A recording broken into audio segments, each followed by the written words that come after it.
get over the hump.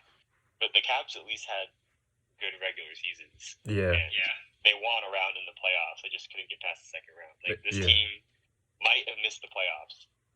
If the whole season. Mm-hmm. They were playing a game with Florida on who's gonna give the other team the playoff spot. Yeah. Who's gonna throw? Who's gonna choke? Yeah. Who's gonna live up to the reputation? Something has to give. But also, something else that Steve Dangle mentioned in his end of the season video, in his Game 5 video, not in the podcast, but his Game 5 video, was the point that, should the team and its management make drastic decisions off of such a wonky, situation of this playoff format and this break and this quick turnaround where you have, one exhibition game before you're thrown into the fire, should making huge decisions off of that, should you actually change the course of the franchise off of such a wonky thing? Because the worst case scenario is that you burn off of 1 year of opportunity off of these large contracts that you have off of very young players. You aren't wasting their prime per se. If the change does have to be made, it's not like you have a core that's falling apart or that their window's closing. It would just be a one wasted year, right? Yeah. So should you break it all up and tear it all apart off of such an odd situation for the playoffs? I think also he followed that up by saying if you look at the 70 games of the season they played, then that you should, yeah. Mm-hmm. And I think with their I don't think you can move a lot of these guys. I think Matthews, Tavares, Marner. How are you going to trade those with supposing salary cap? How are you going to? Yeah, exactly.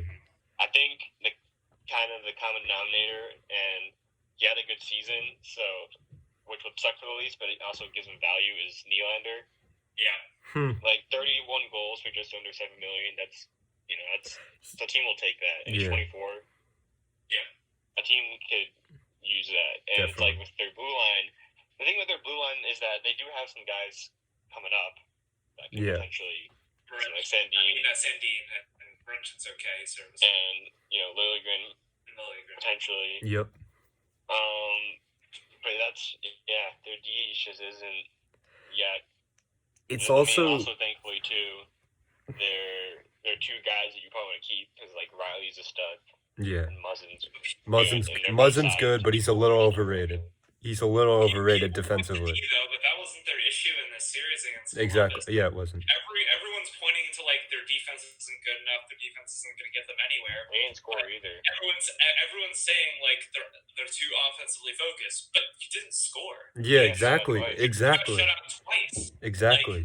If you're going to be so offensively focused in your builds of the team, don't get shut out twice in the best of 5 series. Yeah. Right? Exactly. No, that's so true. People are pointing to defense, but their defense was fine. And Freddie, people point to Freddie. I'm like, exactly. Score goals for you. I'm like, exactly. We really need to say leading on to him for 70 games and an 82-game season, and I don't know, man. They're and this is Freddie really need to make a save. Exactly. He really needed a goal there. Yeah, exactly. People are blaming him in the first shutout, he let in a bad second goal. It's dude, you didn't score a goal. That's not going to change the outcome of the game. You're such an offensively built team and you don't score. Who cares about your fucking defense if you can't score a fucking goal? I mean, it's true. It's true. Yeah, no. And there's this. You have Matthews scoring 40 goals a year. You have Tavares scoring 40 goals a year. What can you not just score in the playoffs? Are you just a regular season performer? Sorry, this is all the frustration from the Toronto media. Well, it's just not only that, but it's what I hear is, and I go on Twitter, right? Last year, I see, oh my God, it's Gardner's fault. Remember he had that terrible turnover in Game 7? Oh my God, it's Gardner's fault. It's Nylander, it's Freddie Anderson. When are the Leafs fans gonna face it? Yeah, Cody C. Cody Ceci didn't play well, but when are the Leafs? No, he was actually bad. As a community, I don't know, gonna come together and say, hey, like it's our star players. Like when is Tavares, gonna become dominant? When is Matthews gonna take over a series? He played very well this series, but when is Tavares, when is Marner gonna take over a series against a team that he's so much better? Like Tavares, Marner, they're so much better than any player on the Blue Jackets offensively. It's hard to compare defense, but offensively, they're so much better than any player on the Blue Jackets. It's like, when are you going to take over? When are you going to show you're worth $10 million? You know what I mean? That's the big kicker. Because, like, if there wasn't any other team, it's just like, all right, the guys just didn't get it done this year, Yeah. Like, looking at, but, like, the practice is that they all take up so much of the cap. It's like, if you're going to make that much money, you got to, and maybe it's unfair to say that, oh, you got to, like, they're not McDavid or like Draisaitl. But when you're combined making that much, you got to be like that. You got to win games like that. Like, with Edmonton, it's like, their whole score, like goal history of that whole series is Draisaitl and McDavid. Like, either assisted, they were on the score sheet somehow. Yeah. McDavid had 9 points in 4 games, or 5, whatever that series went to. Yeah. Like, McDavid showed up. You don't have that for the Toronto. Yeah, and like, maybe they're not those kind of players, but they're getting paid like they are. And this is where, so, and Max, this is where, I'm sorry, I'm just a little frustrated. It's like, when are we've given them 4 chances, right? 4 or 3 chances where they've lost in the first round. When are we going to start to say, oh yeah, Mitch Marner's not that great because he plays horrible in the playoffs? Oh yeah, Mitch Marner, Nylander's a little overrated because he never plays well in the playoffs. He's not physical, he's soft. When are we going to start saying that as a NHL fan base in general? You know what I mean? Like, we can salivate over Mitch Marner, 80 points, the 40 goals, whatever. When are we gonna start saying, though, well, he sucks in the playoffs? When is that? Because we've given them so many opportunities. Like, this is the third or fourth, what is it, third or fourth time where they've lost in the first round? I'd say third, like, legitimately, because there weren't any expectations against the Caps in that first year. Yeah, I don't. So I'd say the 2 Bruins losses in this one, like, you can fit into that, like, expectations category. And this is the ultimate culmination because you lose to a team that you are 100% more talented than. Now, I'm not saying CBJ is a bad team. They're a great team because they have a lot of chemistry and they have a good coach and they have good goaltending. Now, let's move on from the Leafs and go to the series itself. Well, then we spent like 20 minutes just ranting about the Leafs. Yeah, ranting about the Leafs. We're no better than the Canadian media. Like, I was thinking about exactly what they did. Yeah. I didn't want to say anything, but I was having fun. It's so fun to talk about for some reason. It's just it's so easy. It's low hanging fruit. Yeah. We're no better than those fools up in the north. Up in Ontario.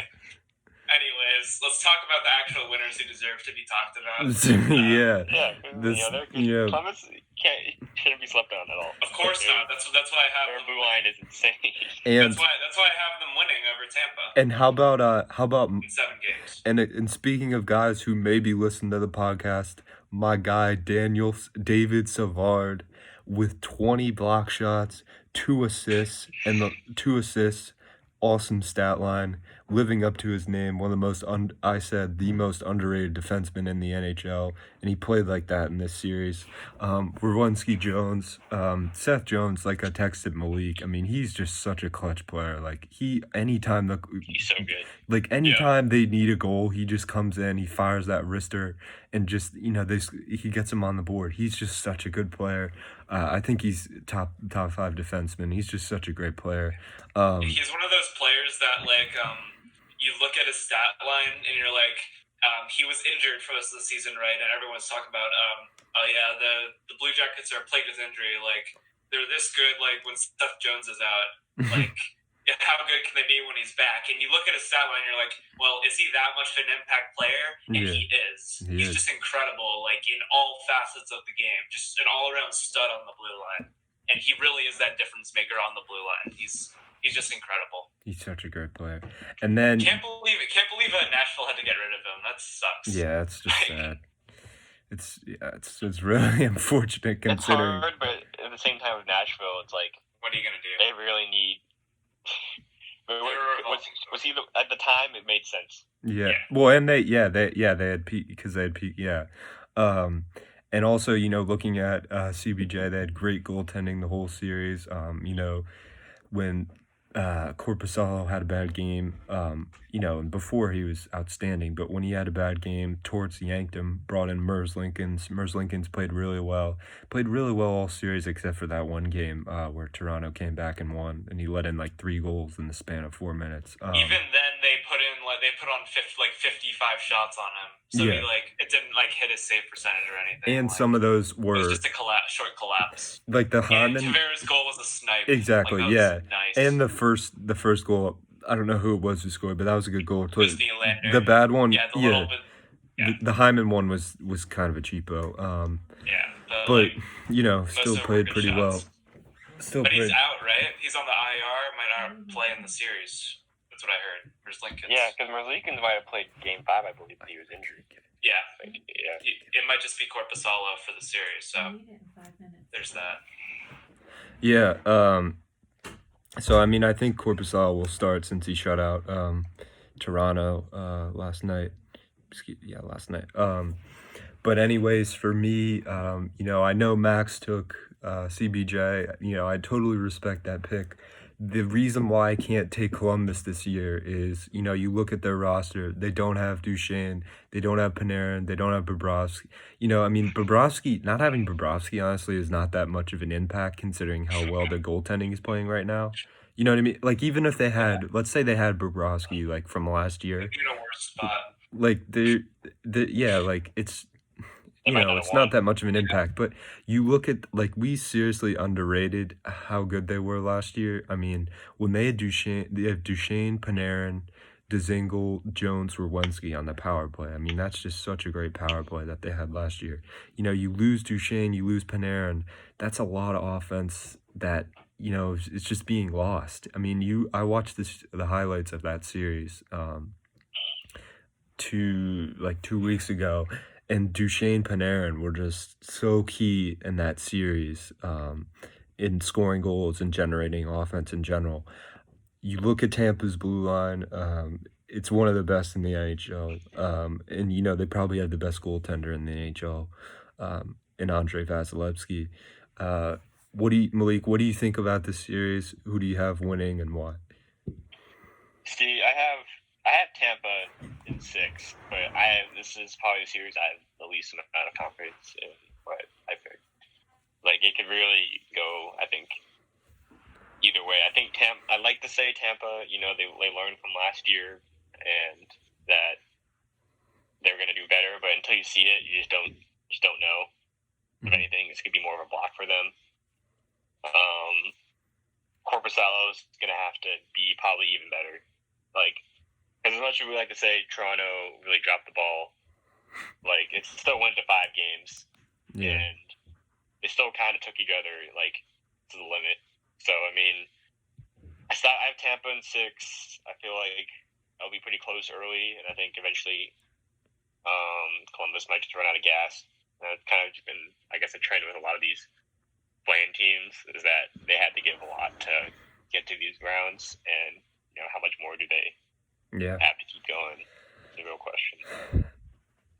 Max, why did you take Columbus? Well, I think the plans, they did give a lot, but usually the issue, with people going to the brink in, first rounds for playoffs is that you're coming off a grueling 82-game season. And with a 5-month break, getting, pushed that far, into a series at the start, I don't think it'll really count against the Blue Jackets all that much. If anything, I think it would give them an advantage playing meaningful games while Tampa hasn't yet. And honestly, I feel like a team like Columbus is just, with their systems and their setup of a team being so defensively minded and defensively responsible, I think it's the perfect foil for an offensively juggernaut team like Tampa. I think it's a really good matchup for CBJ in general to go up against Tampa with all their offensive weapons.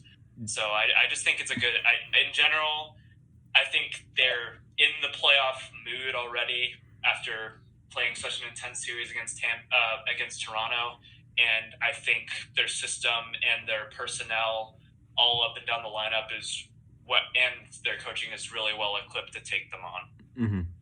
So, I mean, that's why I have them in 7. So, and do you think, like, are you confident in their ability to score goals in this series?